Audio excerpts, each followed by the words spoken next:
Ang tatlo rin na tanging kayamanan na nagkakahalaga ng trilyon ang makakabili sa buong mundo. Ang talento ay nasa aking mga kamay. Ngunit kailangan lamang gumastos ng ₱1 upang makuha ito. Maging ang siyam na kalidad na gamot at antas ng kagamitan sa digmaan ay nagastos lamang ng ₱900. Gayunpaman, nang ako ay nagising ng Flevel Talent sa pagsusulit sa kolehiyo. Sa panahon ng kapangyarihan ng kidlat, ako ay kinutya ng lahat ng guro at estudyante sa paaralan. Ako ay isang ganap na walang silbing generator. Ang hindi nila inaasahan ay, nang ang malaharing halimaw ay sumalakay sa lungsod, kailangan lamang ng isang suntok ng siyam na langit na kidlat upang mapatay ito. Sa panahong ito, nakatayo ako sa pangunahing larangan ng eskwela. Nakatingin ng wala sa sarili habang ang bawat kaklase ay nagigising. Sa puso ko iniisip na 18 taon na. Ang kinakailangang Goldfinger para sa paglalakbay. Patuloy na nasa loading state. Kaagad kong sinuri ang anyo ng sistema. Ang sistemang Onihit Kill ay naload na ng 78. Host, kailangan lamang ipasok ng nakatatandang kapatid sa harapan ang 3 ulo ng aso, upang matulungan kang mapabilis ang proseso. Sa mga sandaling iyon, isang tinig ang pumutol sa aking pagmumuni-muni. Susunod na mag-aaral na si Chen Fan. Mangyaring umakyat sa entablado para sa seremonya ng pagkamalay. Pagkatapos, dahan-dahan akong umakyat sa entablado. Ilagay ang kamay sa kristal na bola ng pagkamalay. Gayunpaman, ngunit nakita lamang ang isang mahina na liwanag na lumalabas. Kasalukuyang kalagayan, ang guro na nasa tabi ay sumigaw ng may pagduduwal na boses. Mag-aaral na si Chen Fan. Nagkamalay ng Flevel na kakayahan sa laban, lakas ng kulob. Sa sandaling iyon, may narinig na tawanan mula sa mga tao sa ibaba. Tunay na sayang. Si Chen Fan, ang pinakamagandang tao sa mundo sa loob ng 18 taon, ay tila nagkamalay lamang ng pinakamasamang na kakayahan. Nang marinig iyon, kahit na ako ay medyo nadismaya. Ngunit hindi ko naman ito gaanong pinansin. Ang aking sistema ay nakaluad na sa 79. Malapit na itong maging buo. Isang linggo mula ngayon ay magsisimula na ang huling pagsusulit ng mga mag-aaral sa 3 taon. Dapat ay sapat ang oras. Kung sa loob ng 7 araw na ito ay hindi pa nakaluad ang sistema sa 100, saka ako talaga ay mapapamura na. Sa ngayon, kailangan kong humingi ng kaunting lakas mula sa mga nakatayo sa harap ng screen. Biglang sa oras na ito, isang tunog ng paalala ang lumabas sa aking isipan. Congratulations, Matagal na naghintay ang host ng 18 taon. Kasama ng kasunduan na hiniram mula sa mga kuya. Sa wakas, natapos na ang pagload ng sistema. Matagumpay na nabind ang yuan na sekundaryong sistema. Sa nakita, lihim akong nagmura. Sa wakas, nangyari na Kaya, agad akong pumasok sa sistemang tanging ako lamang ang makakakita. Sa sistemang pahina, yuan na sekundaryong pagbili. Pagpapakilala ng sistema. Bawat buwan ay makakakuha ng 3 pagkakataon sa yuan na sekundaryong pagbili.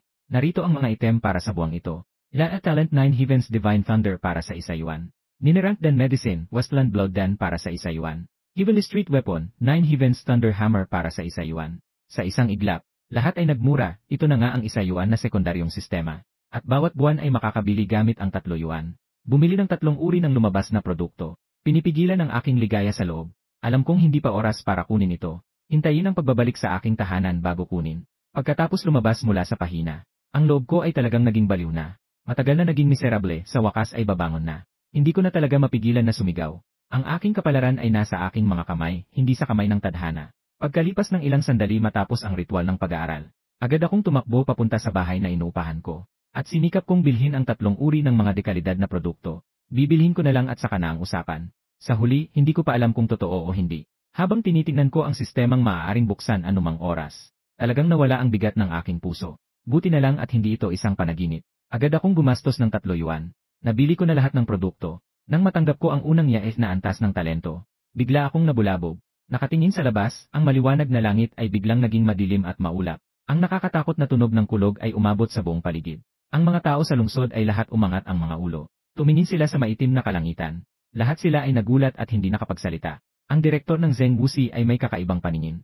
Agad niyang napansin. Ito ay isang talento na nagmula sa pagkakaabala ng isang tao. Sa isang walang tao na kwarto, sinabi niya ng may seryosong mukha, kaninong talento ang ito na nagising? Agad, hanapin mo ako. Isang anino ang lumitaw. Biglang nawala sa lugar. Sa lumang paupahan, ako'y naging manhid. Tanging mga purple na kidlat ang nakita. Sila'y malupit na bumabagsak mula sa mga ulap. Parang mga ahas na may espiritu. Pumasok sa maliit na lumang bahay. Bumagsak ng tuwid sa akin. Sa isang iglap, ang labis na sakit ay kumalat sa aking katawan. Ang ganitong panghihina na sakit ay nagbigay ng dahilan upang ako'y magmura. Sa pananaw bago magdilim si Chen Fan, tanging nakita, at marami pang purple na ahas na patungo sa, Diyos ko, hindi ako mamamatay ng dahil sa aking sariling kakayahan.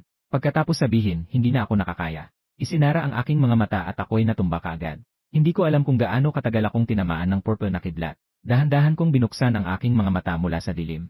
Buhay pa ako, grabe. Umupo ako mula sa sahig. Natatakot akong tumingin sa nanginilid na purpurang kuryente sa aking balat. Iniunat ko ang aking palad. Isang nakakatakot na purpurang kidlat ang biglang kumislap. Ang nakakatakot na purpurang kidlat kanina. Ngayon, nakakayanan ko na ito ng maayos. Inusog ko ang Diyos na kidlat at dahan-dahan akong tumayo. Pinipigilan ng excitement, agad kong binuksan ang panel. Panginoon si Chen Fan, 18 taon na. Ang antas ng mananayaw. Kakayahan, Laresyam, Diyos ng kidlat, antas ng armas, Siyam na Raila Thunderhammer. Item, Siyam na uri ng danpil, ng hihinang dugo. Nakabukas na ang shop ng puntos. Nakita ito, nahirapan akong lunukin ang aking laway. Ang antas ay direktang tumalon sa maingat na mananayaw. Ang nakakagulat nito, agad akong tumingin sa mga alcoholic na danpil sa mga item. Walang sabi-sabi, kinuha ko ito at inilagay sa aking bibig. Pagkatapos, agad akong umupo ng may nakakurba na mga binti. Pumikit ako. Sinimulan kong kontrolin ang kakayahan ng Diyos na kidlat sa aking katawan. Matapos ang ilang minuto ng laban sa Energy C, diretsong mula sa performer na 7 star. Muli akong umabot sa break mirror na 3 star. Nang makabawi ako, habang tinitingnan ang batang tupa sa labas, bigla akong napatigil. Gaano ako katagal na nawalan ng ulirat? Anong petsa na ngayon? Nang maisip ko ito, agad kong hinanap ang matandang may kasamang kaso. Nang malaman ko ngayon ang araw ng pagsusulit, nang makita ko ang petsa sa matandang kagamitan, wala na akong oras para mag-isip. Bumaha akong magsuot ng isang damit, at agad na pumunta sa sports center ng Chenyuan City. Gumugol ako ng mahigit 1 oras. Sa wakas, nakarating ako sa pasukan ng pagsusulit. Sa sandaling pumasok ako sa stadium, narinig ko ang mga boses ng maraming estudyante na nag-uusap. Narinig niyo na ba? Sa pagkakataong ito, tayo sa Chenyuan. May 3 mag-aaral na may malalakas na talento na lumitaw sa lungsod. Parang ang mga pangalang ito ay Lian, at Shenfeng at Liu Ruyan. Narinig kong sila ay nag-break mirror na, at ang kanilang pamilya ay napakalaki. Nang marinig ang mga ito, bigla akong naging interesado. At pagkatapos ay natagpuan ko ang bus ng aking paaralan. Patungo sa militar na lugar ng Chenyuan City. Nandoon ang mga tagapagsagawa ng eksaminasyon para sa 5 pagsusulit. Madali lang ang mga patakaran ng pagsusulit. Sa pamamagitan ng aktwal na laban ay itatakda ang ranggo. Habang bumabiyahe ang malaking bus, lumalayo mula sa mataong lungsod. Sa wakas, dumaan sa isang malaking pintuan ng bakal. Tumigil ito sa isang bakanteng lugar. Sa paligid ay puno ng mga sundalong may daladalang baril. Sumunod ako sa agos ng tao at bumaba sa bus. Sa pinakaharap ng bakanteng lugar, isang pansamantalang inangat na plataporma ang itinayo. Isang nakakatakot na sigaw ng mabangis na hayop. Mula sa malayo ay narinig ang mga sigaw. Isang maliit na bayan na puno ng mabangis na hayop iyon. Ito rin ang lugar ng 5 pagsusulit na ito. Sa gitna ng tao, biglang lumapit ang isang malakas na estudyante. Ang kanyang mukha ay puno ng kayabangan. Nagsalita siya at sinabing tila ako ang tanging nakatayo bilang pinakamahusay sa probinsya sa pagkakataong ito. Nang marinig ng lahat ang boses, gusto nilang magpatawa ng kaunti. Pero nang makita nila na siya ay nanahimik, dahil ang taong ito na nagsabi ng mga salitang iyon. Ito ang Chenyuan. Isa sa mga kilalang tao sa Yigaw si Shenfeng. Tumingin ako kay Shenfeng. Sa edad na 18, talagang napakalakas at matangkad niya. Mukhang napansin din ako ni Shenfeng. Kaya't sinabi niyang, maliit na kapatid. Bakit ka nandito sa pagsusulit sa sayaw? Napakamakinis mo. Hindi ko alam kung bakit. Nakaramdam siya mula sa tabi ng pormang ito. Nang kaunting banta. Tumingin ako ng kalmado kay Shenfeng. Ang enerhiya sa loob ko ay parang unti-unting umuusok, pero ang taong ito sa harapan ko ay hindi pa nagkakahalaga. Nakumilos, hehe, Shen maliit na kapatid. Huwag masyadong maaga sa pagsasagawa ng tsampan. At huwag basta-basta maghusga ng iba. Sa oras na yon, isang malinaw na tawanan ang umabot. Ang lahat ay nagulat at tumingin. At ito ay isa sa mga henyo, si Lian. Lumapit si Lian sa harap ni Shenfeng at nagsalita. Ilang beses na kitang sinabi ni, dapat maging mababa ang iyong puso. Paano mo maaring husgahan ang tao ayon sa hitsura? Itinataas ni Shenfeng ang kanyang baba ng may kayabangan. Huwag kang magpakitang tao sa harap ko. Kapag nalampasan ko na kayo, may magandang gantimpala ka. Kaya't hinihintay ko na si Shen na malampasan ako. Matapos sabihin iyon, tumingin si Lian sa akin gamit ang kanyang maliwanag na mga mata. Parang bago sa akin ang estudyanteng ito. Sumagot ako ng may kaunting pag-aalinlangan. Isa lang akong walang pangalan na dragon ng Santanyag ng Chenyuan. Matapos sabihin iyon, naglakad ako patungo sa tao. Sa katunayan, wala akong interes na makipag-ugnayan sa mga mayabang na henyo na ito. Kahit na may labis na pagudyo. Ngunit ito pa rin ay pinabagsak ni Shenfeng ang estudyanteng ito. Hindi mo kami binibigyan ng paggalang, mga estudyante ng Chenyuan Santanyag. Nakita ng lahat ang ekspresyon ni Shenfeng. Agad silang nagwagayway ng kanilang mga ulo. Mukhang malapit nang matapos ang estudyanteng ito. Naglakas loob siyang magalit kay Shen. Nila ang aking ilong. Pabulong na tumawa. Ganito ba lahat ng estudyante ng Chenyuan Santanyag, mapaghambog? Ang nakapikit na kamao ni Shenfeng ay umingay. Nakangiti siyang nagtanong, bakit ano kung mapaghambog? Nakita ito, dahan-dahan kong nilakip ang aking kamay. Ang mga ulap ng kidlat sa loob ko ay nagumpisang kumidlat ng labis. Sa malayo, sa mataas na plataporma, bigla na lang lumitaw ang 2 guro. Ang babae ay tinatawag na Song Ruoyon. Siya ang taga-subaybay sa pagkakataong ito. Ang lalaki ay tinatawag na Kim Jun. Nagtatrabaho siya bilang mababang opisyal sa militar. Si Kim Jun ay nakatingin. na may interes sa mga taong nag-aatrasan sa ibaba. Nakakatuwa, hindi pa nga nagsisimula. Ang mga batang ito ay nagumpisang magingay. Ang mukha ni Song Ruoyun ay malamig na nakatingin din sa mga tao sa ibaba. Talagang nakababagot. Sa grupong ito ng mga estudyante, tanging si Lian Yu lang ang makakalaban kay Shen Feng. Liu Wuyan ba? Ang Jaeyon King School at iba pa. Sa mga dokumento ni Shen Feng, wala namang tala. Siya ay isang tipo ng bully na nananakot sa mga mahihina. Si Song Ruoyun ay hindi. Sumagot sa kanya kundi dahan-dahan na tila hindi alam kung bakit. Nakaramdam ako mula sa estudyanteng iyon ng isang galit na lakas. Si Qin Jun ay namangha at tumingin kay Song Ruoyun. Hindi ka nagbibiro, di ba? Ang iyong antas ay nasa ilalim ng matinding araw. Paano mangyayari yon? Ramdam ang ganitong aura mula kay Shen Feng. Si Shen Feng sa ibaba ay nakatitig sa akin na may mapangalipustang ngiti. Bakit hindi ka nagsasalita? Ang aking nakalaylay na kamay ay mahigpit ng nakapigit. Bahagyang tumagilid ang aking labi, sapat na ang 3 segundo para sa kanya. Pero sa oras na ito, isang malamig na boses ang umabot mula sa hindi kalayuan. Ano ang kakayahan ng panggugulo sa mga mahihina? Agad na tumingin ang lahat at naging sabi. Siya na ang dumating, sumunod ako sa tingin ng karamihan. Ang taong ito ay si Liu Ruyan. Siya ay dumarating na may magandang galaw mula sa Yuklan. Nakuha niya ang lahat ng mga mata. Lumakad si Liu Ruyan. Si Liu Ruyan ay nagbigay ng malamig na tingin kay Shen Feng. Ang inyong mataas na daan ay wala sa akin. Pero ang panggugulo sa mga tao ng Sanggao, ako ang unang hindi magiging tatanggap. Habang nagtatagisan ang dalawang panig, biglang may isang nakakatakot na presyon ang dumating. Libu-libong estudyante ang biglang nagising. Nakita ang mga resulta. Ang hukbo ng Qin sa mataas na entablado. Ibinawi ang aura na lumalabas sa kanya. Unang lumakad papunta sa harap si Song Ruoyun. Sinabi niyang, ako si Song Ruoyun. Ako ang inyong tagapangasiwa para sa 5 pagsusulit na ito. Susunod, ipapaliwanag ko ang mga alituntunin ng 5 pagsusulit ngayong taon. Ang 5 pagsusulit na ito ay may sistemang puntos. Kailangan niyong makakuha ng puntos sa pamamagitan ng pagpatay sa mga mabangis na hayop. Upang makakuha ng mga puntos, sinumang estudyanteng makapasok sa top 1-0 ng puntos. Hindi lang makakapasa sa pinakamagagandang universidad ng martial arts. At 1 linggo mula ngayon, makakasali sa elite training camp na gaganapin sa Kabisera. Tandaan, kailangan bumalik dito bago magtakip silim. Kasabay nito, biglang bumukas ang pasukan sa mabagsik na hayop na lungsod. Isang malamig na simoy ng hangin ang umihip. Sa loob, ang hangin ay puno ng amoy ng pagkasira. Libu-libong mga mag-aaral. Agad na pumasok na may nag-aapoy na damdamin. Tumingin ako sa mga estudyanteng nagbuo ng grupo sa tabi. Wala nang ibang naisip. Diretsong naglakad patungo sa mabagsik na hayop na lungsod. Biglang narinig ang boses ni Liu Ruyan. Ang estudyanteng ito, sigurado ka bang gusto mong pumasok mag-isa? Muli akong may paggalang na huminto. Tahimik akong tumango. Nang makita akong tumango, bahagyang bumangon ang kilay ni Liu Ruyan.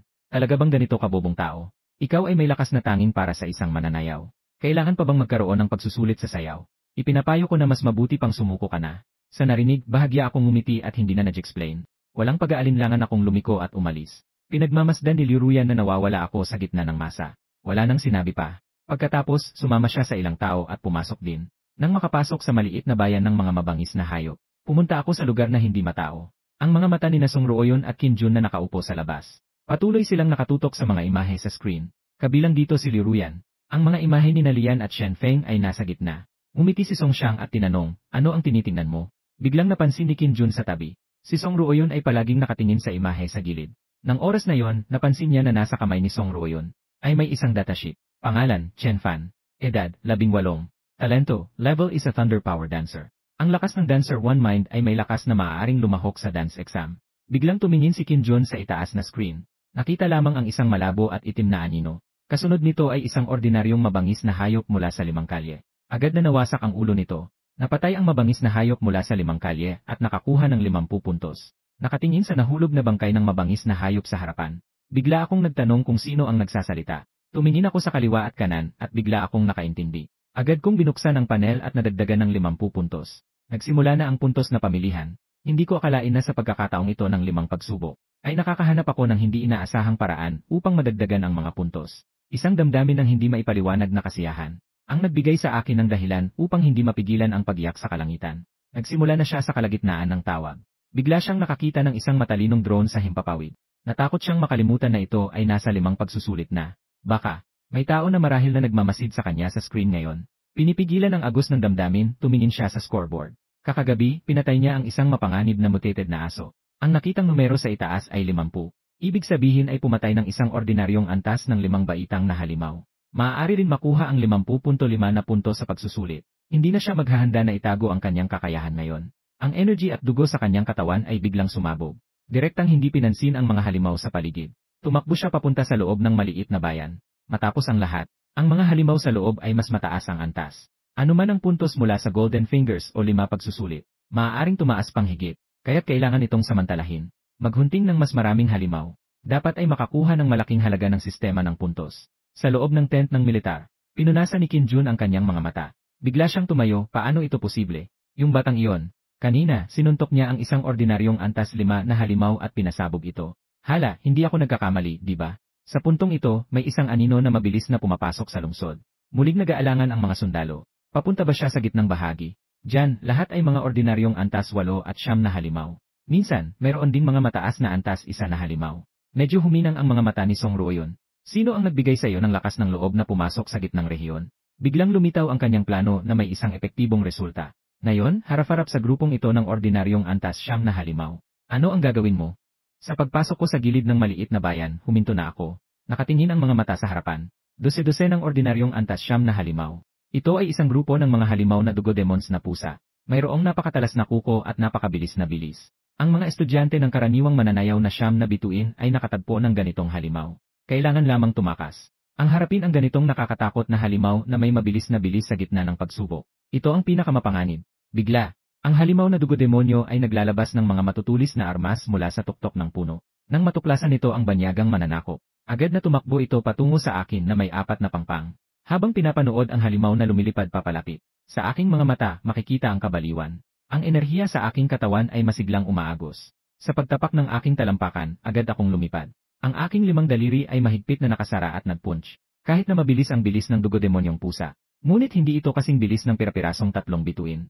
Ang nakakatakot na suntok na ito, tumpak na tumama sa dugo demonyong pusa na bagong tumalon. Sa itaas ng kanyang ulo, ang pulang bato ay sinamahan ng isang malakas na pagsabog. Kasama na ang bungo ay wasak ng malupit na suntok na ito. Pumatay ng karaniwang antas na 9 na mga halimaw at nakakuha ng 70.7 puntos. Walang oras upang magalak. Mula sa likuran ay narinig ang malupit na tunog ng hangin. Hindi na lumingon, ang katawan ay umikot ng 180 degrees at isinigaw ang isang paa. Ang paa na ito ay puno ng enerhiya at lakas. Diretsong pinagsabog ang pusa ng demonyo ng dugo na sumugod, hanggang sa lumipad ang mga panganib.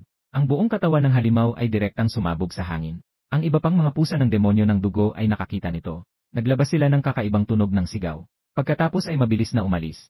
Huwag mag-isip na makatakbo, ako ay bahagyang naguguluhan. Paano ko maaring palampasin ang mga ganitong maraming puntos? Ang anino ay kumilos na parang tumatakbo ng 100 metro bawat segundo at humahabol.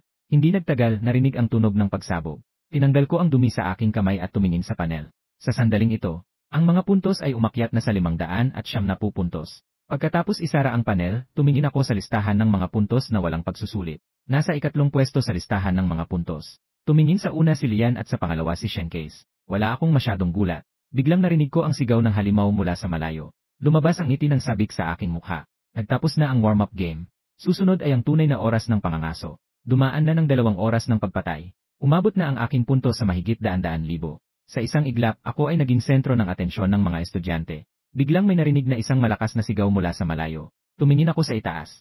Nakita ko ang isang baboy na may pangil at pako sa kalsada. Sa malayo, ito ay nagmamadaling pumapaharap. Ang kanyang nakatakot na lakas ay inihagis ang mga maliliit na sasakyan sa daan. Lahat ng sasakyan ay nahagis. At ang baboy na may pangil at pako ay tila humahabol sa ilang estudyanteng nag-uusap. Kaagad akong tumakbo patungo roon. Ang halimaw na ito ay nasa mataas na antas. Tiyak na mas mataas ang puntos nito.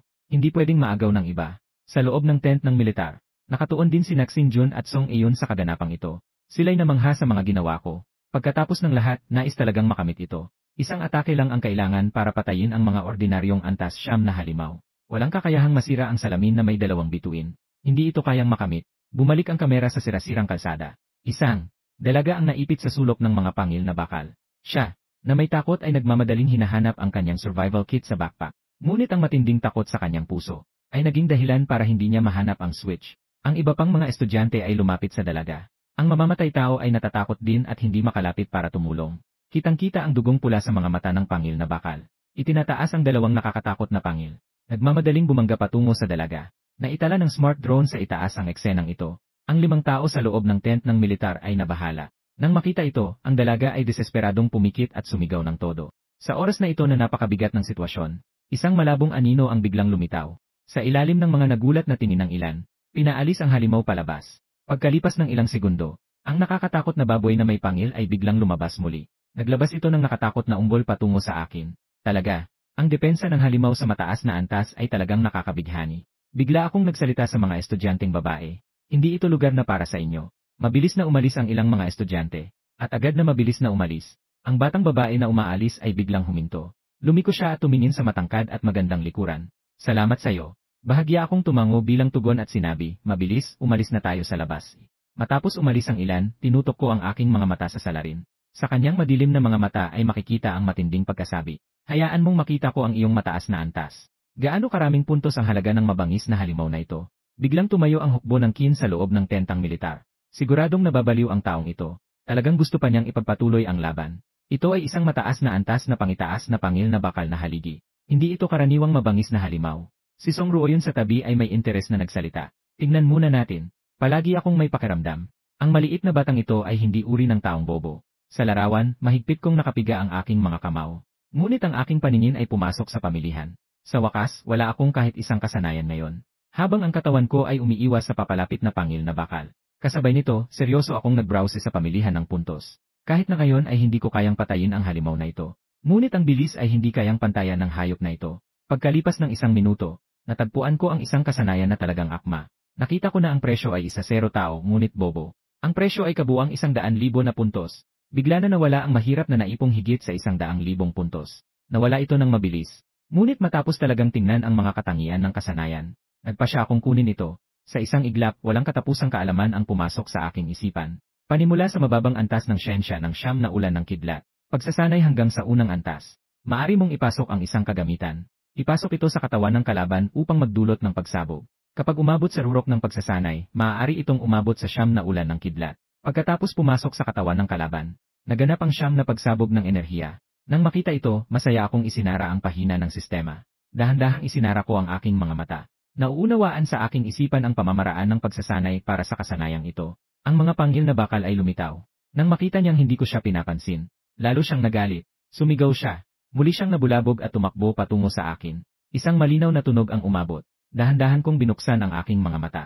Bigla akong tumayo sa aking lugar at ibinaba ang aking mga braso. Ang pangil ng bakal ay lumabas at nakita akong biglang hindi kumilos. Agad akong nabuhayan ng loob.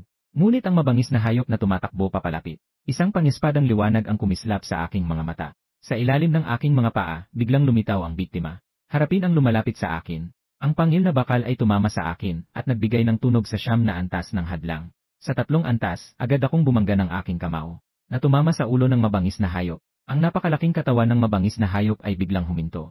Kasabay nito, ang buong likod nito ay biglang umangat. Hindi ako kumilos kahit na kaunti. Para akong isang matibay na haligi ng bakal sa lupa. Habang tinitignan ko ang haliging bakal na lumipad papalayo, sa loob ko, 3 tunog ang sabay-sabay na umuulit. Nang bumagsak ito sa lupa, agad itong nangamatay. Pinaslang ang mataas na antas na mabangis na hayop at nakuha ang 100 puntos. Naisip ko, dapat hindi ganito. Ikaw ay may 100 puntos lamang. At pagkatapos ay nagiging malabo at nagmadali papalalim. Hindi na pwedeng magaksaya pa ng oras. Kung hindi, hindi na ako makakahabol sa ranggo. Ang araw ay unti-unting lumulubog.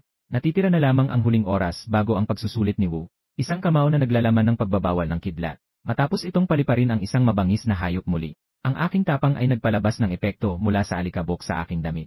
Kailangan ko na lamang ng 30,000 puntos para maabot ang 1,000,000. Nakatingin sa pababang araw. Muli akong mabilis na naglalakbay. Sa ilalim ng pakiramdam ng aking enerhiya. Sa loob ng 100 metro, may isang malakas na mabangis na hayop. Kung tama ang aking hinala, iyon marahil ang pinakakatakutang mabangis na hayop sa loob ng pagsusulit. Ang natatanging mataas na antas ng 3 antas na mabangis na hayop. Agad akong gumugol ng halos kalahating oras. At nakuha kong talunin ang daan-daang mabangis na hayop sa daan. Kasama sa pag-aalaga sa desoladong bayan ng mga mabangis na hayop. Nakararating na ako sa pinakailalim ng maliit na bayan. Naglalakad sa madilim na daan. Halos hindi na makita ang sinumang mabangis na hayop.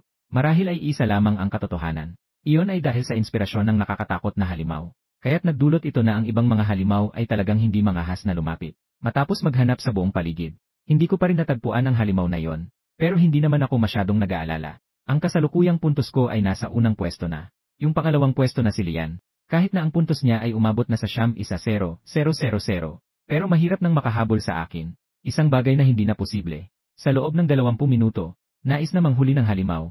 Ang pagkuha ng 70,000 puntos ay hindi posible. Medyo walang magawa akong naglalakad sa kalsada. Saan na kaya nagtago ang nakatatakot na halimaw na ito?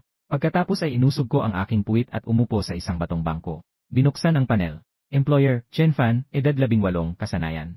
Ninefold Thunder Technique, Department Value Puntos. 9,775, 970,000. Ang puntos na tindahan ay agad nagbukas, at ako'y nahipnotismo. Ang puntos ay tila umabot na sa 970,000. Nakakagimbal talaga. Agad akong tumingin sa kasanayang iyon. Para bang pwede itong i-click. Agad akong naging interesado sa kasalukuyang sitwasyon. Matapos ang mahabang labanan at paggamit. Ngunit palaging, mahirap makalagpas sa ika-4 na antas ng 9 na antas ng kidlat. Dito ko agad tinapik ang plus sign. Biglang lumitaw ang isang asul na kahon sa harapan ko. Abiso, tumaas ang kasanayan sa 9 na antas ng kidlat. 1,000 puntos. Mangyaring ipasok ang mga puntos sa simula. Tumingin ako sa aking halos 1,000,000 puntos. Naging masaya rin ako. Subukan muna ang 100,000 puntos. Subukan ang ritual ng 100,000 puntos. Nakakuha ng 1-0 buwan na katapusan ng pagsasanay. Nagpapatuloy ang pagtaas ng kasanayan sa 9 na antas ng salamin. Pagkuha ng pagkaunawa sa 9 na pulang salamin pagkatapos ng Oktubre. Sa sandaling natapos ang pagkuha ng pagkaunawa sa Oktubre. Bigla, isang napakalakas na impormasyon ang pumasok sa aking isipan. Nararamdaman ko lamang ang antas ng kasanayan sa 9 na antas ng kidlat. Lalong nagiging malinaw. Perpekto mong naunawaan ang ika-7 antas ng 9 na doble ng kidlat. Ganap na naintindihan. Ngunit dahil sa kakulangan ng antas, hindi na makakakuha ng natitirang 870,000 na puntos. Bigla akong bumuka ng aking mga mata. Hindi ko akalain na mararamdaman ko ito. Ang mga puntong ito ay hindi lamang makakabili ng mga produkto. Kaya pa nitong i-predict ang kasanayan. Kung ganoon, sa hinaharap ay hindi na mag-aalala tungkol sa katamaran. Basta't sanayin ang isang kasanayan. Maari nang agad gamitin ang puntos. Para sa pagsasagawa ng kasanayan. Isang damdamin ng hindi maipaliwanag na kasiyahan ang sumabog mula sa kaibuturan. Hindi ko mapigilan. Tumayo ako. Sumigaw ako patungo sa disyerto ng Philadelphia. Gusto kong makipagaway. Sumugod na kayong mga halimaw. Ang mga nakakataas na militar sa loob ng tolda. Narinig nila ang aking sigaw. Parang wala na silang masabi. Si Song Ruoyun ay may ngiting walang galang. Ang batang ito ay wala ring kaalaman sa mundo. Kung talagang lalabas ang halimaw, hindi ko alam kung matatakot ba siya rito. Nang ang mga sundalo ng Qin sa tabi ay nag-iisip ng sasabihin. Bigla silang tumingin sa screen. Dumating na ang halimaw. Nang marinig ang sinabi ng mga sundalo ng Qin, lahat ay naging tensyonado. Ang mga tingin ay nakatuon sa screen ng seryoso. Sa desoladong plaza. Bigla, isang malaking itim na anino ang bumagsak. Ang mga sigaw ay parang malalakas na kulog, na narinig mula sa umagang hamog. Nakita ko ito at dahan-dahan akong tumayo para ipakita ang laban. Sobrang tagal kong naghihintay. Sa wakas, nandito ka na. May dumaan na malamig na hangin. Lubos na nailantad ang anyo ng halimaw. Ang mga pupil ko ay biglang lumaki. Mataas na antas na halimaw, gintong perlas at pilak na barya. Ang nakatatakot na halimaw na tulad ng unggoy. May gintong balahibo sa likod. At mga pilak na pangil.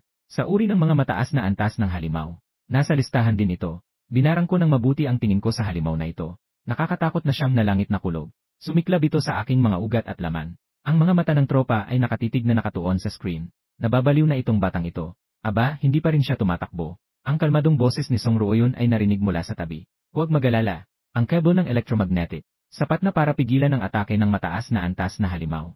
Gayunpaman, ang kondisyon ay dapat niyang maayos na buksan ang electromagnetic switch. Nang mga oras na yon, biglang napansin ng Qin Army. Sa larawan ay gumalaw ang aking kamay. Mukhang gusto niyang pindutin ang electromagnetic switch. Pero agad silang namangha. Mula sa larawan ng smart drone, hindi ko pinipindot ang electromagnetic switch, kundi naghahanda akong sumugod. Diretsong sumugod patungo sa ginto at pilak na barya. 9 na antas ng kulog, 5 antas ng pagusad. Isang itim na anino ang biglang lumitaw sa kaliwang bahagi ng ginto at pilak na barya. Isang suntok ang sinundan ni Halfo. Tinamaan ako sa kanyang malaking katawan. Ang ikinagulat ko ay, ang ginto at pilak na barya ay tila tumugon. Ang kanyang katawan ay kakaibang humarap. Itinaas ang malaking kamao at humampas patungo sa akin. Sa nakita ko, lumitaw ang kabaliwan sa aking mga mata.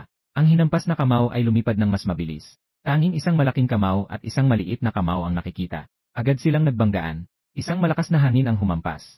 Ang mga tuyong dahon sa loob ng 1-0 metro. Lahat ay inangat at tinangay. Isang malakas na tunog.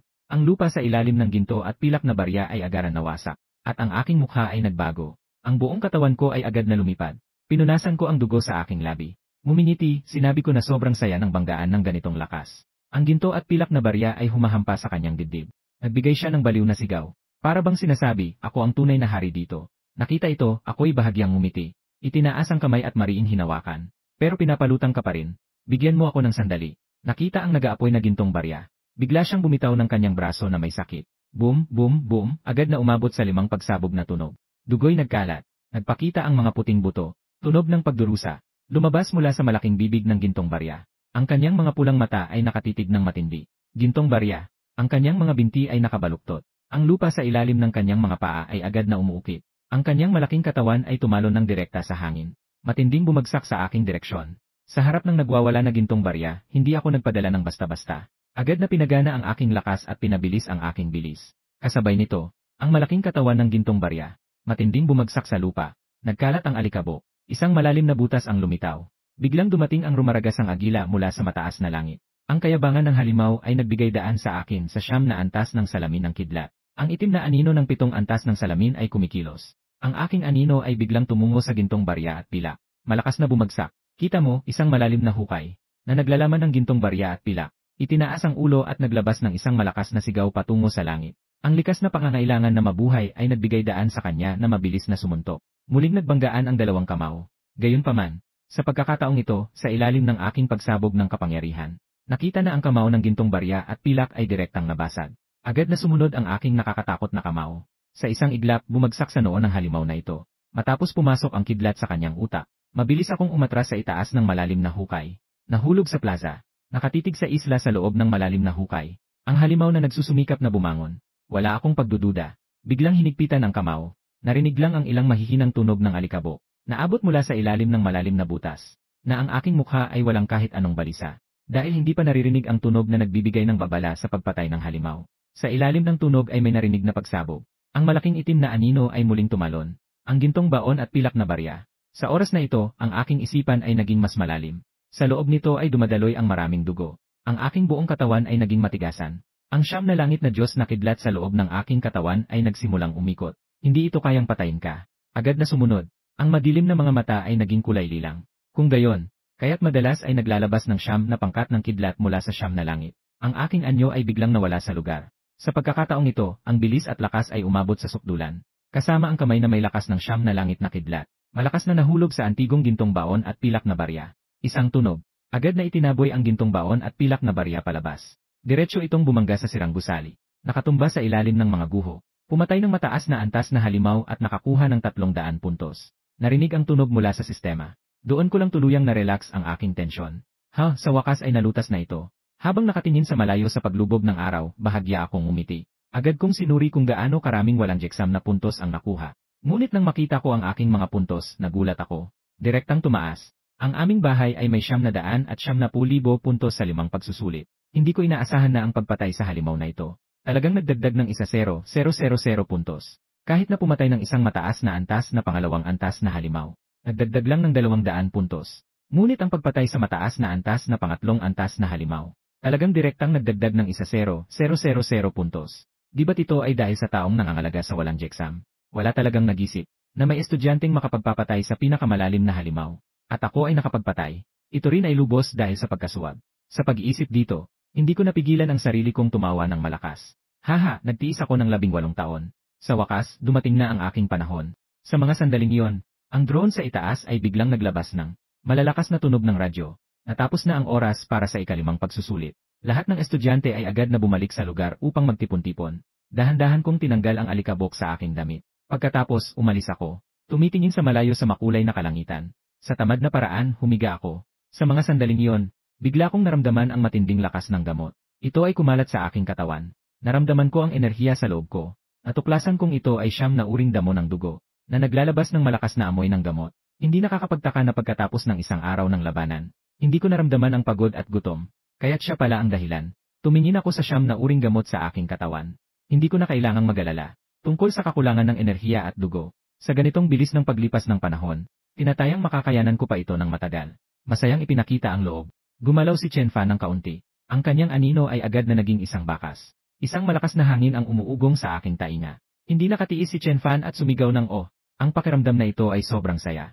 Ngunit sa oras na ito, mula sa itaas, narinig ang tunog ng alarma. Ang mga estudyante ay inatake ng mga mabangis na hayop. Lahat ng estudyante sa loob ay mag-ingat. Agad na sumunod sa nagliliwanag na matalinong drone. Makilahok sa operasyon ng pagsagip. Ang mga estudyante sa rescuer ay pumatay ng mabangis na hayop. Patuloy pa ring nakakakuha ng walang puntos sa pagsusulit. Sa kasalukuyan, ako ay nagulat na maaari pa ring makakuha ng 5 puntos sa pagsusulit. Siguradong lalampas ito sa 1,000,000. Sa nagliliwanag na drone, agad akong humabol. Sa kabilang bahagi ng maliit na bayan ng mga mabangis na hayop, ang 3 tao na si Liu Ruyan na handang umalis ilang minuto na ang nakaraan, ay biglang napalibutan ng mahigit sa 1,000 mabangis na mga hayop. Sa 3 tao, ang pinakamatibay na Liu Ruyan ay nasa antas lamang ng bagong pagsasama ng salamin. Ang ilang tao ay talagang walang kakayahang makipaglaban. Sila ay tumakas sa tulong ng kakayahan ni Liu Ruyan. Habang sila'y tumatakbo, ngunit sa huli ay napalibutan pa rin sila. Sa tabi, sa mataas na gusali sa ilalim ng buwan, isang pangkat ng mga salarin. Ang tatlong tao na napalibutan sa maliit na bayan, ay nagmamasid sa paligid sa mga halimaw na puno ng kawalan ng pag-asa. Ang dalawang babae ay tumingin kay Liu Ruyan, na may takot sa kanilang tinig. Ano ang gagawin natin ngayon? Si Liu Ruyan ay malamig at kalmado habang binubuksan ang electromagnetic net. Naghihintay ng tulong. Nang marinig ang sinabi ni Liu Ruyan, ang dalawa ay nakapag-isip. Matapos pinindot ng tatlo ang switch sa kanilang backpack, nakita lamang nila ang isang asul na electromagnetic net. Ang tatlo ay nahulog sa ilalim nito.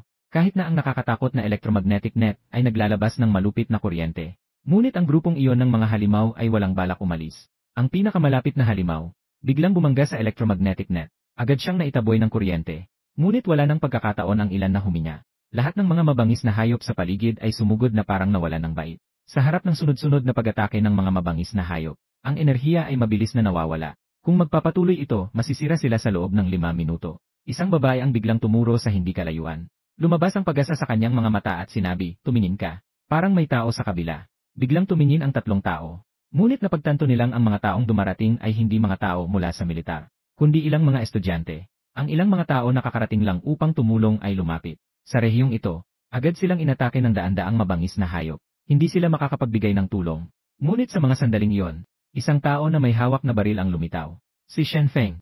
Isang putok, pinatay ang ilang mga karaniwang mabangis na hayop mula sa Shamgid Street. Agad siyang nagdala ng iba pang mga kamag-aral na dumating upang tumulong. Nagkubli na sila. Ang mga mababangis na halimaw na ito ay nagtipon dito. Si Shen Feng ay nagisip na isuko ang mga puntos at umalis. Ngunit nakita niya ang isa sa kanila. Tumingin siya kay Liu Ruyan. Kung maaakit niya ang kanyang puso, tiyak na makakatulong ito. Sa angkan ng Shen, ito ay magiging malaking tulong. Kaya't nagpa siya si Shen Feng na manatili at maghintay ng pagkakataon. Sadyang mas marami pang mga estudyante ang nagtipon dito. Ngunit nang makita nila ang sitwasyong ito, lahat sila ay naguluhan. Ngayon, ang mga estudyanteng nakarating dito ay karaniwang mga estudyante sa top 100 ng mga puntos. Akala nila makakadating dito at makakapatay ng mga mababangis na crab dog, crab chicken powder. Ngunit nang makarating sila sa hangganan, lahat ay naguluhan. Ang sigaw ng libu-libong mababangis na halimaw ay labis na nakakatakot. Kaya, may ilang tao na napahinto sa isang nakatagong abandonadong gusali, at hindi naglakas ng loob na tumakbo papasok. Bigla ay napansin ni Liu Ruyan ang kakaibang lugar. Ang mga halimaw na ito ay patuloy na nakatingin sa kanila at umaatake. Ngunit hindi nila hinahabol ang ibang mga estudyante. Isang ibang babae. Sa puntong ito ay natatakot na nakaupo na sa lupa. Sa gitna ng pagdapo ng kawalang pag-asa ng lahat, biglang nawala ang sikat ng araw. Ang orihinal na pulang kalangitan ay biglang naging madilim. Ang nakakatakot na tunog ng kulog ay umabot mula sa mga ulap, para bang ulan. Gayunpaman, sa puntong ito ay wala nang nagmamalasakit sa pagdating ng iba. Ang lahat ay biglang tumingin. Tanging isang anino lamang ang nakita. Mula sa mataas na abandonadong gusali ay tumalon pababa. Ang nakakatakot na bilis na may kasamang lilang liwanag. Para bang nagdulot ito ng panginginig sa espasyo. Ang anino ay nahulog mula sa mataas na lugar. Matinding tumama ito sa lupa. Tanging ang mga halimaw sa loob ng 0 metro ang nakita. Lahat ay nahagis palayo ng isang malakas na puwersa ng galit. Ang alikabok ay tumilapon. Liu Ruyan. Ang tatlo ay nagulat na nakatingin sa aninong nasa kanilang harapan. Isang hangin ang lumipat at nagpalayo sa alikabok. Ang mga pupil ni Liu Ruyan ay biglang kumikislap. Ikaw at ako ay nagbigay ng senyas na magkasundo. Ang madilim na mga mata ay tumagos sa basag na electromagnetic net. Tumingin sa tatlong tao. Hindi nararapat na magtagal dito. Magsimove na tayo. Tumingin sa mga halimaw na muling lumalapit at biglang kumilos. Ako ang magbubukas ng daan. Sumunod kayo sa likod ko. Narinig ang boses na dumarating sa hangin. Si Liu Ruyan ay agad na sumunod. Bukod dito, ang dalawang babae na nakatunganga ay agad ding nag-react. Mahigpit na sumunod sa tabi. Parang isang mabangis na tigre ako. Nagsimulang kumilos patungo sa unahan. Lahat ng halimaw na lumalapit. Lahat ay tinamaan ng isang suntok at natanggal. Tumingin kay Chen Fan na nagbubukas ng daan sa unahan. Ang mga mata ni Liu Ruyan ay kumikislap ng gulat. Pero si Liu Ruyan ay hindi isang walang isip na babae. Bagamat ako ay malakas. Pero hindi rin siya pwedeng walang gawin. Tumingin lamang sa kanya. Biglang naglabas ng asul-puting aura. Pagkatapos ay lumipad ito sa aking pulso. Ako na kasalukuyang humaharang sa mabangis na halimaw. Bigla akong nakaramdam ng pagsabog ng lakas. At pati na ang aking katawan ay naging mas magaan. Tumingin ako kay Liu Ruyan at agad na naunawaan. Ito na ba ang suporta ng level na talento? Talagang nakakatakot. Ang aking bilis ay pinalakas ng kakayahan ni Liu Ruyan. Talagang naging napakabilis na. Tanging mga anino ang nagwawasak. Ang mga mabangis na halimaw ay unti-unting lumipad palabas. Ang tagpong ito ay nagdulot sa ibang mga mag-aaral na magulat at walang masabi. Habang lumilipas ang oras, agad kong nakilala ang lahat ng mga estudyanteng nakulong. Ngunit sa harap ng madilim na grupo ng mga mamamatay tao, nais kong dalhin sila sa labas. Ngunit talagang hindi ito posible. Sa puntong ito, ang nakakatakot na kawan ng mga halimaw ay muling sumugod mula sa lahat ng panig. Sa sandaling sumugod ang kawan ng mga halimaw, ang lahat ay tumakbo na parang natatakot, nakatingin sa mga hayop na umaataking galing sa lahat ng direksyon. Ang aking madilim na mga mata ay kumilat ng isang liwanag. Hindi pa ba kikilos ang mga tagapagligtas? Gusto bang makita kung hanggang saan kami makararating? Kung ganoon, susundin ko ang inyong kagustuhan. Marahil ay wala talagang dahilan para magtago. Dahil may layunin tayong umakyat sa tuktok, dapat ay ipakita ang ilang kakayahan. Sa kabilang bahagi ng kampo ng mga sundalo, agad na tumayo ang hukbongkin at ang 3 punong guro. Kailangan ng kumilos ng mga tao sa ilalim ng kapitan. Sa pagkakataong ito, kahit si Song Ruoyun ay naging tense, siya ay handa nang ipagalaw ang mga tao sa hukbong ito. Ngunit sa oras na si Song Ruoyun ay handa nang maglabas ng abiso, tanging sa mga larawan na naipadala, sa gitna ng mga tao na nalibing ng kawan ng mga hayop, biglang kumislap ang nakakatakot na lilang kidlat. Sa madilim na ulap, sabay-sabay na umingay ang isang nakakagimbal na kulog. Kasunod nito, isang napakalaking lilang kidlat na parang higanteng ahas. Mula sa madilim na ulap bumagsak ng malakas. Ang bilis ng mabangis na hayop ay mabilis. Pero kahit gaano pa kabilis, hindi ito kasing bilis ng kidlat. Isang mababang tinig ang umalis mula sa grupo. 9 na makalangit na kidlat.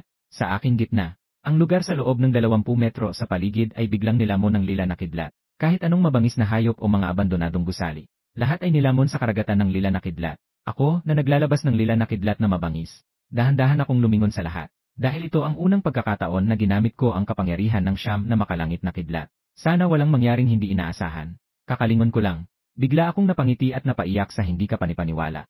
Ang mga tao ay lahat nakahandusay na sa lupa. Ngunit walang panganib sa buhay. Sa mga sandaling iyon, ang tunog ng babala mula sa sistema ay abalaring dumating. Pumatay ng karaniwang antas na mabangis na hayop upang makakuha ng 90 puntos. Itinaas ko ang aking lila na mga mata. Parang Diyos ng kidlat na tumitingin sa harap ng kidlat na kumikislap sa impyerno. Ang mga mabangis na nilalang sa loob ng 20 metro ang radius. Nahulog ang mga ito na may mga panginginig sa ilalim ng mga pagbagsak ng purpulang kidlat. Agad silang nawalan ng buhay. Pero tila may mga sumagip na tao. Sa ngayon, masyado pang mahina ang lakas. Kung ma-expose ng masyado ng maaga, takot akong wala na silang kakayahang magtanggol sa sarili. Kapag naabot na ang antas ng Zenshan, sa oras na yon, maaari nang walang pag-aalinlangan. Nang maisip ko ito, agad kong ibinalik ang Sham SLI Thunder. Nawala ang purpulang kidlat sa aking mga braso. Ang aking mga mata ay nahulog sa lupa 1 minuto na ang nakalipas. Sa loob ng militar na tolda, sa sandaling tumunog ang kulog, ang buong screen ay nag-blackout. Ang 5 tao ay hindi na makakita ng anumang salita. Agad na inutusan ni Song Ruoyun ang mga tao sa military zone na kumilos. Pero naputol ang signal at walang tumugon. Harapin ang ganitong biglaang sitwasyon. Si Song Ruoyun ay hindi na makaupo. Agad siyang tumayo at dinala ang Qin Army sa lugar ng insidente. Sa ilalim ng nakakatakot na paglaya ng kanilang aura, na ipakita ang kanilang mga anino. Pumasok sa maliit na bayan ng mabangis na halimaw. Nang makarating sila sa lugar ng insidente, bigla silang tumigil. Si Song Ruoyun at ang mga mata ni Qin Jun ay biglang kumurak. Nakatingin ng may gulat sa kampo. Tanging sa nakikita sa harap, dumadaloy ang mga naglalagablab na lilang kidlat. Lahat ng mabangis na hayop ay nakahandusay sa malupit na dagat ng lilang kidlat. Nang makarating sila sa lugar kung saan nawalan ng malay ang estudyante, doon lamang sila nakapagsimula ng magpahinga. Pinunasan ni Qin Jun ang malamig na pawis. Tumingin siya kay Song Ruoyun at sinabi, buti na lang lahat ay nawalan lang ng malay. Wala namang panganib sa buhay. Si Song Ruoyun ay may kakaibang tingin sa nakahandusay sa lupa. Si Chen Fan na nawalan ng malay. Mahinang nagsabi, magpadala ng tao para dalhin sila sa klinikan. Sa puntong ito, ang walang pagsusulit ay ganap na natapos. Lumipas ang ilang oras. Sa silid ng pasyente, dahan-dahan kong binuksan ang aking mga mata. Sa panahong iyon, may isang boses na dumating, nakasigaw ka na Sinuportahan ko ang aking katawan at umupo. Nang tumingin ako, iyon ay ang batang si Qin Jun. Naalala pa ba ng maliit na bata ang mga nangyari kanina? Nang marinig ko ang mga sinabi ng kabilang partido, may naisip akong bagay. Nagkunwaring hindi malinaw at nagsalita ang hepe. Noon, nakita ko lamang ang nakakasilaw na liwanag. Pagkatapos ay nawalan ako ng malay. Tumingin ang hukbongkin sa akin na may kalituhan at sinabi ni Cole. Song, hanapin mo ako at sumunod ka sa akin. Agad akong sumunod sa kanya. Dumaan kami sa isang bakanting lugar ng militar.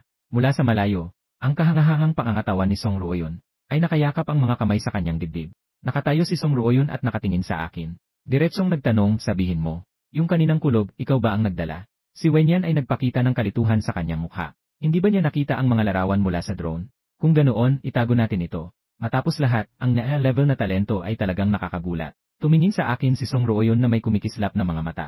Sinabi niya, ipakita ang iyong kakayahan. Nakita ito, hindi nagbago ang aking mukha. Pagkatapos, naglabas ako ng daliri upang ipakita.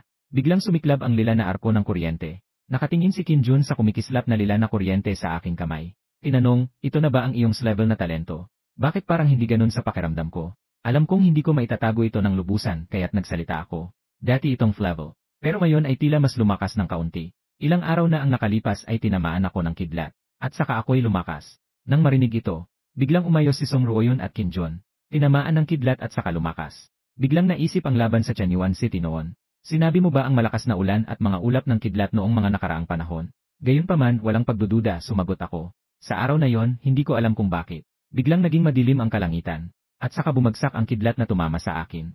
Noon, akala ko ay malapit na akong mamatay. Nakatitig sa akin si Song Ruoyun na may mapanlikhang ngiti at sinabi, sige Nagi, umuwi ka na muna. Batay sa mga resulta ng 5 pagsusulit na ito, hindi na magtatagal. Darating na ang espesyal na guro mula sa Universidad ng Martial Arts. Bumalik at maghanda ng kaunti. Kasunod nito, siya ay nagdagdag ng mga paliwanag. May kaalaman ka ba tungkol sa Elite Training Camp? Bahagyang tumango ako at sinabi. Nakakuha na ako ng kaunting impormasyon mula sa ibang estudyante. Ipinasa ni Song Ruoyun sa akin ang isang liham. Ito ang address. Pumunta sa nakasulat na lokasyon sa liham 1 linggo mula ngayon. Tinanggap ko ang sobre na ibinigay ni Song Ruoyun. Sumagot ako ng Yuji. Salamat po, Ginoo. Pagkatapos ay pinauwi na ako. Sa lumang inuupahang bahay. Binuksan ko ang panel ng points mo. Sa kalaunan, umabot na ng higit sa 1,000,000 puntos. Kailangan kong makakuha ng mga magagandang bagay. Upang makaramdam ng handa para sa Elite Training Camp. Sa usaping armas, mukhang kailangan kong kumuha ng isa. Sa katunayan, masyadong kapansin-pansin kung ilalabas ko ang Heavenly Streets 9 Heavens Thunder Hammer. Talagang napakapansin-pansin ito. Talaga namang nakakabahalang bagay ito. Baka magdala ito ng mga masamang malalakas. Nalikha ng mga kasamaan. Kaya mas mabuting kumuha muna ng mas mababang antas ng armas para magamit. Ang bawat pahina ay unti-unting bumabaligtad. Hindi nagtagal, nakita ko ang isang magandang lihim. Sandatang Thunderblade. Koneksyon ng kalidad sa sukdulan. Presyo, 780,000 puntos. Sa kasalukuyan, mayroon akong eksaktong 780,000 puntos. Ngunit ang sukdulan ay talagang hindi maihahambing sa mga mabababang antas. Binili. Sa pagtingin sa harapan, agad akong naakit sa nakuha kong Thunderblade. Tignan lamang ang malawak at makapal na talim ng Thunderblade. Ang kabuuan nito ay naglalabas ng isang uri ng mapanghimasok na aura. Pagkatapos ay binuksan ko ang pahina ng tindahan. Pumili ako ng isang kasanayang pamamaraan ng espada na Thunder Fusan Sian Slash. Pangkalahatang impormasyon ng kalidad, mababang antas ng Swanji. Ang pamamaraan ng espada ay magkakaugnay. Maaari itong maghagis ng 3 saksak na humahadlang sa kalaban sa hindi nakikitang paraan. Presyo, 100,000 puntos. Pagkatapos, ginamit ko agad ang 100,000 puntos. Binili ko ang hanay na ito ng kasanayang pamamaraan ng espada. Pagkatapos ay, mahusay na nakuha ang kaalaman tungkol sa pamamaraan ng espada. Kristal ng alaala ng kasanayan. Walang katapusang malawak na kaalaman ang agad na sumanib sa isip ko. Sa pagkakataong ito, hindi umabot sa 2 oras. Lubos kong naunawaan ang kasanayang ito sa paggamit ng espada. Agad kong binuksan ang antas ng misteryo. Ang plus sign sa likod ng mababang antas ng kasanayan. Ibibigay ko ng direkta ang natitirang 100,000 puntos. Isang biglang napakalakas na impormasyon. Pumasok ito sa aking isipan at katawan. Makalipas ang ilang minuto, dahan-dahang bumukas ang aking mga mata. Sa aking itim na mga mata, kumislap ang isang sinag ng ginto. Nang tumingin ako sa mga puntos sa panel, lumabas din sa aking mukha ang isang mapait na ngiti. Ang mga puntos na aking pinaghirapan. Sa loob ng ilang minuto, naubos na ang lahat.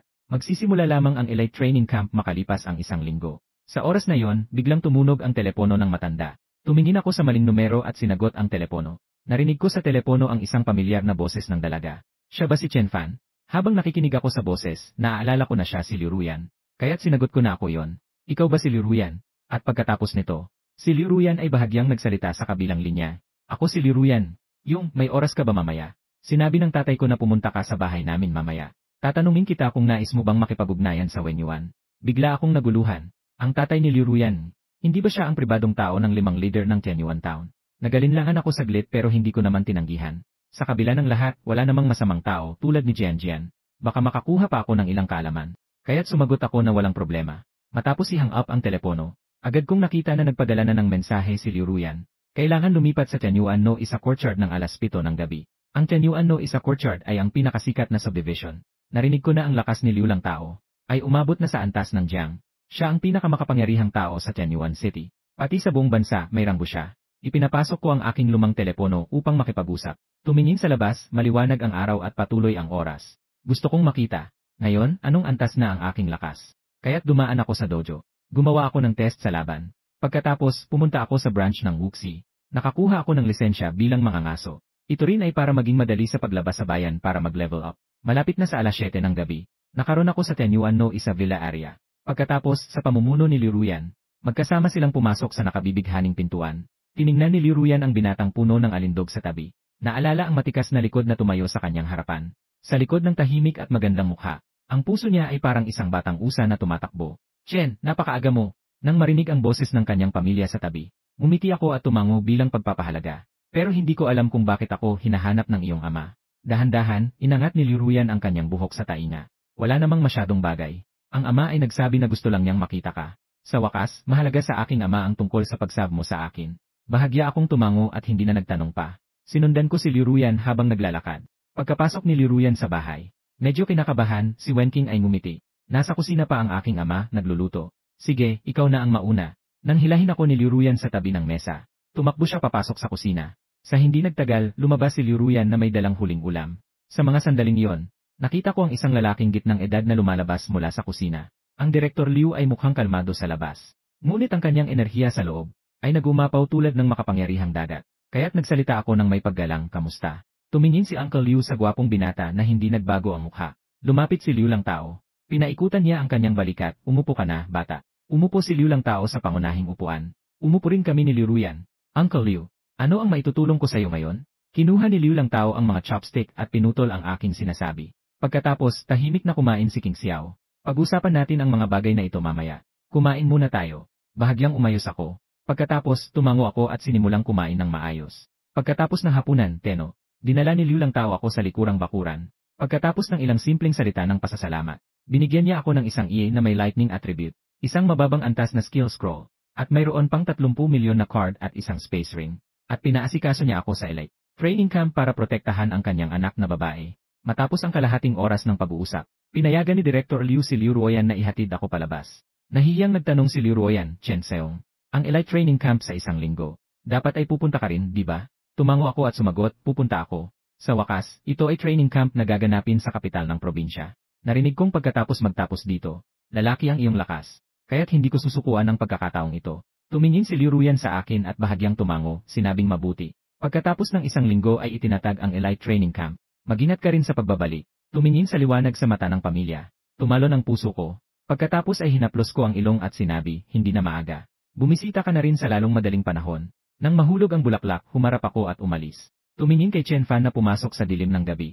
Sa puso ni Liu Ruoyan, hindi alam kung bakit may kaunting lungkot. Kasabay nito ay nagdadala ng inaasahan para sa elite gathering sa susunod na linggo. Makikita muli sa training camp pagkatapos bumalik sa inuupahan. Kinuha ko mula sa space ring ang lilang scroll na yon. Thunder Movement Sham Flash. Mababang kalidad na koneksyon sa pagpapakilala. Lumabas mula sa lungsod para magen sayo. Napapalibutan ng kulog at kidlat ang katawan. Ang kilos ay kasing bilis ng kidlat. Atake na inilunsad sa ilalim ng napakabilis na bilis. Mayroong malakas na kapangyarihan sa pagkasira at prestiyo. Tumingin ako sa pagpapakilala ng kasanayan. Ang Miaozi ay sumasayaw na parang baliw. Ang Thunder Movement Sham Flash ay sobrang bagay. Agad kong binuksan ang mga nasa likuran. Nakakagulat nang tumingin ako agad. Ang mga salitang iyon ay agad na lumutang mula sa scroll. Pumasok ito sa aking isipan. Ang napakalaking impormasyon ay biglang lumitaw sa aking isipan. Agad akong pumikit at naunawaan ito. Kinabukasan ng umaga, bigla akong bumangon at bumukas ang aking mga mata. Ang aking mga mata ay naglalabas ng matinding lilang kidlat na usok. Ang aking anyo ay naging isang lilang liwanag. Nang tumingin, ito ay nawala na sa lugar. Lumitaw sa kabila ng silid. Ang bilis ay sobrang bilis. At hindi pa nga ito may tuturing na isang kisap. Kung umabot sa 9 na kisap, anong bilis ang kailangan para dito? Tumingin sa system panel ng kidlat. Ang plus sign ng Sham Flash skill. Walang magawa, umiiling ako. Kung sana ay mayroon akong 100,000 puntos ngayon, maaari kong dagdagan ang aking kasanayan. Bigla, tumunog ang telepono. Kinuha ko ang telepono at nakita kong si Principal Lin ang tumawag. Nang tinawag ko ang telepono, ang tono ni Principal Lin ay may kasamang pananabik, Chen, estudyante. Halika na sa paaralan. Lahat ng mga guro ng pagpasok sa nangungunang universidad ng martial arts ay nandito na. Sige, darating na ako. Matapos kong ibaba ang telepono, kakaunting paghuhugas lang at nagtungo na ako sa Sangdao. Sa oras na ito, sa e-reception room ng Chanyuan Sangdao, ang namumuno ay mula sa Kyoto Wuda, at 2 guro ng pagpasok mula sa Magic City Wuda. Sa mga katawan ng dalawang ito, pareho silang bahagyang naglalabas ng nakakatakot na aura. Biglang bumukas ang seremonya ng pagtanggap. Isang matangkad na figura ang pumasok. Pagkapasok ko, maraming mga mata ang tumingin sa akin. Agad akong hinila ni Principal Lin, at ipinakilala sa lahat ng mga espesyal na guro. Ito ang aming provincial top student ng Chanyuan City na si Chen Fan. Ang guro ng pagpasok mula sa Kyoto ang unang lumapit. Siya ay isang magandang babae na nakasuot ng puting robe. Direkta siyang nagsalita. Sabi niya, ako si Baixui, espesyal na guro mula sa Kyoto. Kung nais mong sumali sa aming Kyoto Uda, bibigyan ka namin ng kaunting tulong. At isang set ng mataas na antas na kagamitan. Bilang iyong paunang pondo sa pagpasok, napansin kong bahagya akong naiiba. Hindi ko akalain na magiging ganoon kaabala pagdating ko. Ang guro ng espesyal na pagkuha mula sa Magic City na nasa tabi ay nakita ito. At agad na hindi nakatihaya. Siya ay si Wang Tao, ang guro ng espesyal na pagkuha mula sa Magic City. Kung handa kang sumali sa aming Magic City Martial University, kami sa Magic City Martial University, ay magbibigay sa iyo ng isang pulang panulat, at isang walang kalidad na gamot na poingdan. Hindi ako nagbago ng ekspresyon. Ngunit sa aking kalooban ay parang may malakas na alon. Ako ay umiinom ng gamot na poingdan. Iyon ay sa oras ng Sham Star Poing. Kaya nitong direktang lampasan ang antas ng Town Summit. Tumingin si Baixu sa malalim na pag-iisip na si Chen Fan. Itinaas ang kanyang pulang labi at nagsabi, Chen classmate ni. Basta't sumali ka sa aming Kyoto Martial University. Maaari akong mag-apply para sa iyo ng isang patak ng Purple Thunder Dragon Blood. Ito ay kinuha mula sa isang Wongjilai. Nadugo mula sa loob ng isang mabangis na hayop. Ang guro ng pagkuha ng Magic City Martial University na si Wang Tao ay talagang isang malupit na bagay. Hindi niya inaasahan na kayang ipakita ni Baixui ang ganitong mga kondisyon sa pagpasok. Ginoong Bai, narinig ko ang pagpili ng Purple Thunder Dragon Beast. Sa buong Jinghui University niyo, may natitira na lamang na 3 patak. Maaari mo bang tiyakin? Magkakaroon ba ng pagkakataon ang mga mataas na opisyal ng akademya na makasama si Estudyanteng Chen? Hindi nagbago ng kulay si Baixui. Sasabihin ko ang mga ito kay Ginoong An. Kaya hindi mo na kailangang mag-alala, Ginoong Wang. Matapos niyang sabihin iyon, tumingin siya sa akin. Sinabi na ito ang aming Kyoto 5 grades. Huling mga kondisyon na maibabahagi. At huwag kang mag-alala. Gagawin ko ang mga kondisyon na ipinangako ko sa iyo. Narinig ko ang pag-uusap kanina ni Baixui at Wang Tao. Bagaman ang mukha ay kalmado, ngunit sa loob ay nagtatawanan at umiiyak. Mukhang gusto ni Ginoong Bai na makuha ako bilang estudyante. Sa hindi inaasahang paraan ay nakapagbigay siya ng ganitong kondisyon. Ngunit nararamdaman ko, mukhang kumpiyansa siya sa huli niyang sinabi. Nakatingin si Baixui kay Meimao. Napilitan akong ngumiti at sinabi, maraming salamat, Ginoong Bai. Nais ni Chen Fan na sumali sa Kyoto Martial Arts University. Nang makita ito ni Wang Tao at ng iba pa, hindi na sila nagtagal. Bago umalis, malamig na tumingin si Wang Tao sa akin na pumili ng Jingwu. Nawalan ng init ang tinig ni Chen. Umaasa akong hindi ka magsisisi sa iyong pinili ngayong araw. Sa hinaharap sa 5 pangunahing laban, mauunawaan mo ang agwat sa pagitan ng 2 paaralan. Hinawakan ko ang aking ilong at naisip, tandaan mo, Chen. Sa katunayan, hindi ako kailanman nagsisisi sa mga pinili kong desisyon. Kaya't huwag nang mag-alala si Ginoong Wang. Tumingin siya sa aking mapaghambog na mukha. Umuumbol si Wang Tao at mabilis na umalis. Umiti ng bahagya si Baixui. Pagkatapos, naglabas siya ng isang card. Nasa loob nito ay 100 milyong Chaya coins. Kunin mo ito sa ngayon. Ang natitirang kagamitan ay ibibigay sa Dragon Cave. Kapag pumasok ka na sa Martial University, ibibigay ko ito sa iyo. Agad kong inilagay ang card sa aking bulsa. Sumagot ako, salamat, Ginoong Bai. Pagkatapos umalis sa paaralan. Nang oras ay sumapit na sa tanghali. Kumain ako ng malapit pagkatapos. Naglakbay ako patungo sa gilid ng Chenyuan City. Bago magsimula ang Elite Training Camp, may wala pang 6 na araw na natitira. Naghahanda akong pumunta sa Wasteland upang manghuli ng ilang mga mamamatay tao, upang kumita ng mga system points, at pagkatapos ay dagdagan ang kasanayan sa Leidong Sham na mga flash. Sa ganitong paraan, sa pagpasok sa training camp, mayroon akong karagdagang asahan. Pagkatapos sumakay ng taxi ng kalahating oras, dumating ako sa registration office para sa pagpasok at paglabas ng bayan. Hello, gusto kong maglakbay sa labas para sa pagsasanay. Ito ang aking Wasteland Hunter Ye. Tumingin sa akin ang sundalo na may pagkabigla. Sinuri ang larawan. Pagkatapos tiyakin na totoo ang ibinalik ito sa akin.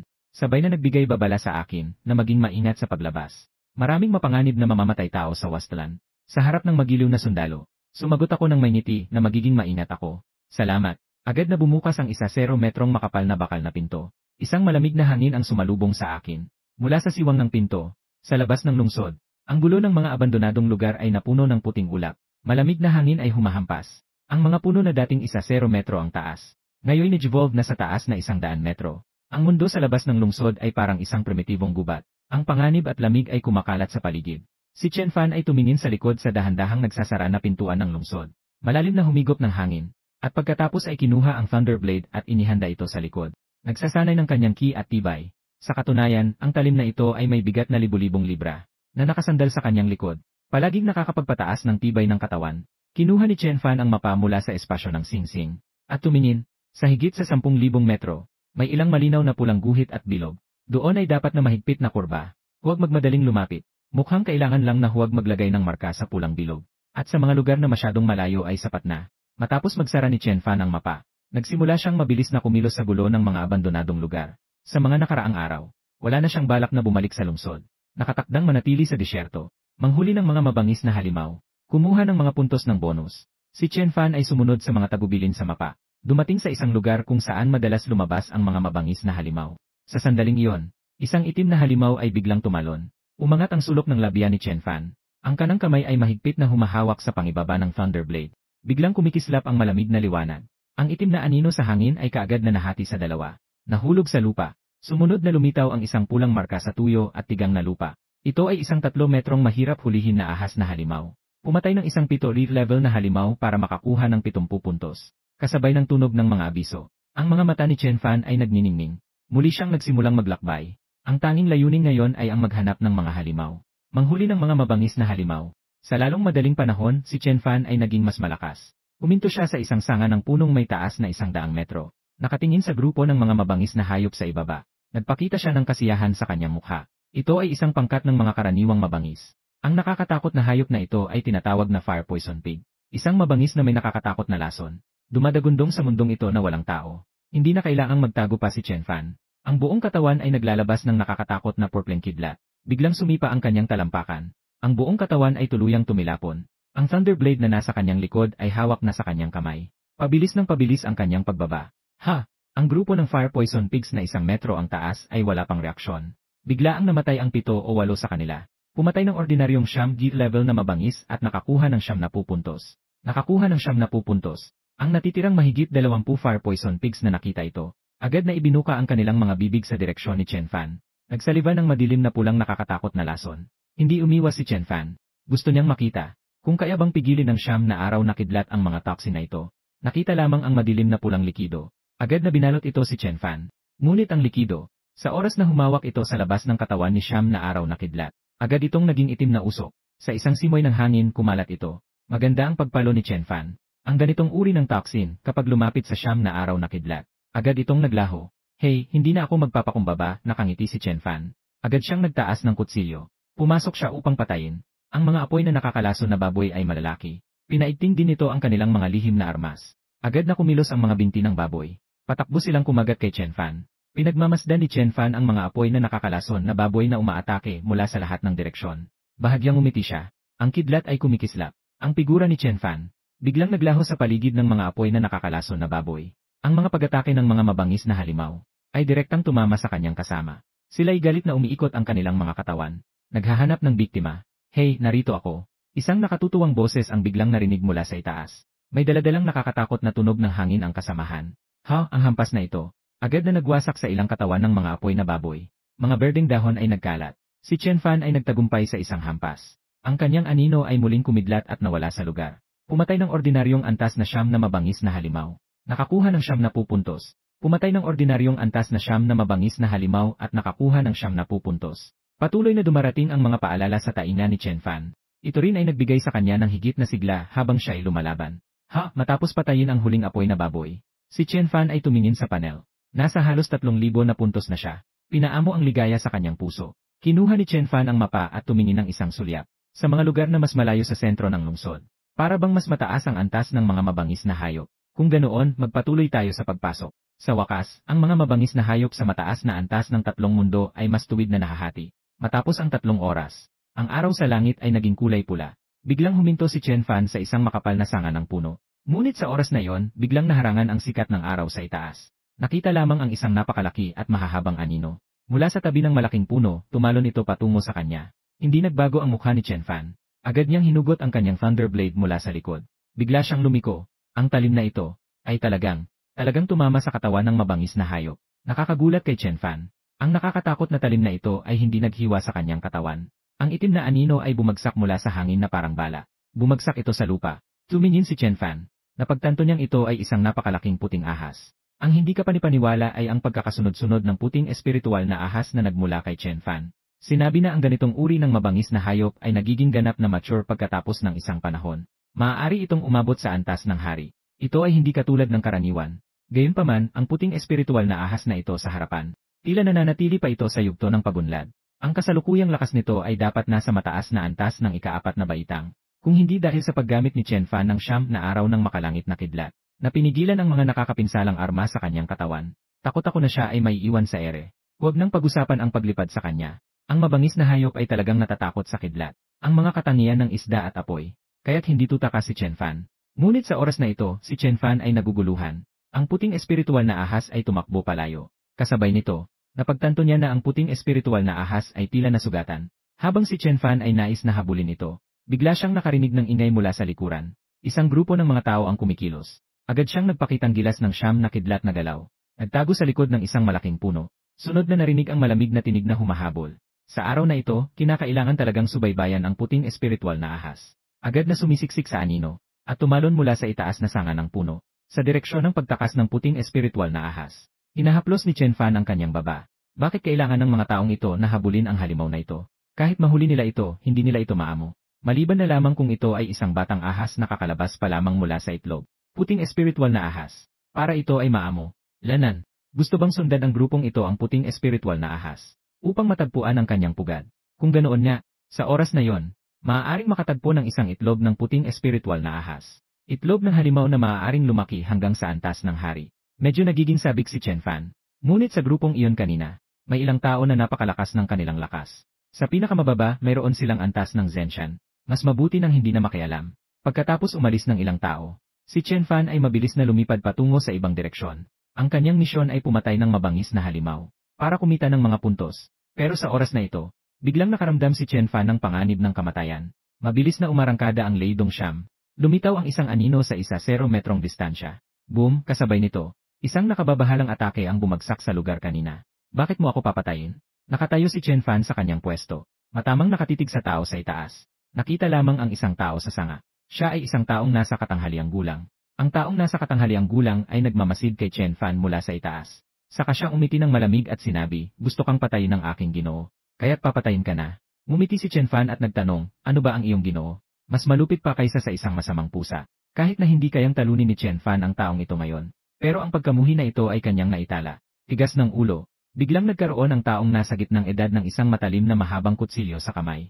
Ikaw, isang maliit na langgam mula sa sirang salamin. Paano ka naglakas loob na insultuhin ang aking Panginoon? Si Chen Fan ay malamig na ngumiti. Dahan-dahan niyang inalis ang mula sa kanyang likod. Walang kaalaman sa sarili. Ang taong nasa gitnang edad ay tumingin sa kilos ng binatilyo at nagpakita ng malamig na ngiti. Pero sa oras na ito, narinig na malamig na sinabi ng binatilyo, ito ang aking pagkagalit at alaala. Magkikita tayo muli sa hinaharap. Ang puot na ito ay tiyak na babalik. Ang sa kamay ni Chen Fan, agad na inilagay sa espasyong singsing. Kasabay nito, ang buong katawan ay naglabas ng purple na kidlat. Sa isang iglap, siya ay nawala sa kanyang kinaroroonan. Ang damo ay tumingin sa taong biglang nawala sa kanyang kinaroroonan. Ang taong nasa gitnang edad ay biglang tumakbo palapit. Pero natagpuan niyang wala na ni isang anino. Si Chen Fan na tumatakbo ng mabilis sa kabubatan. Ang kanyang mga mata ay puno ng malamig na puot na pumatay. Ang grupong iyon ng mga asong bagay ay walang kasalanan. Pero dahil nais nilang patayin siya, agad silang kumilos. Sumpa sa Diyos. Ang taong iyon ay tiyak na isang makapangyarihang tao sa antas ng bayan. Kahit na mayroon siyang 9 na araw na kidlat. Ngunit sa ngayon, ang pagnanais na lumipat sa isang mataas na antas ng laban ay, ang posibilidad ng tagumpay ay masyadong mababa. Hindi maaaring ipagsapalaran ni Chen Fan. Ngunit itinatala niya ang vendetta na ito. Kapag siya ay naging mas malakas sa hinaharap, tiyak na maghihiganti siya. Matapos makaiwas at makalayo mula sa taong iyon, patuloy na naghanap si Chen Fan ng mga mabangis na hayop. Nag-iipon ng mga puntos. Sa pagkakataong ito, siya ay pumatay mula hapon hanggang hatingabi. Inilabas ni Chen Fan ang kanyang pinalawak na kidlat na espada. Inalis ito mula sa katawan ng isang mabangis na hayop. Tumingin siya sa panel gamit ang kanyang maliwanag na mga mata. Mahigit 10,000 na mga puntos na. Kung ganito ang mangyayari, sa loob ng 4 na araw, dapat na makalikom na siya ng 100,000 na puntos. Ang 3 araw ay lumipas nang hindi mo namamalayan.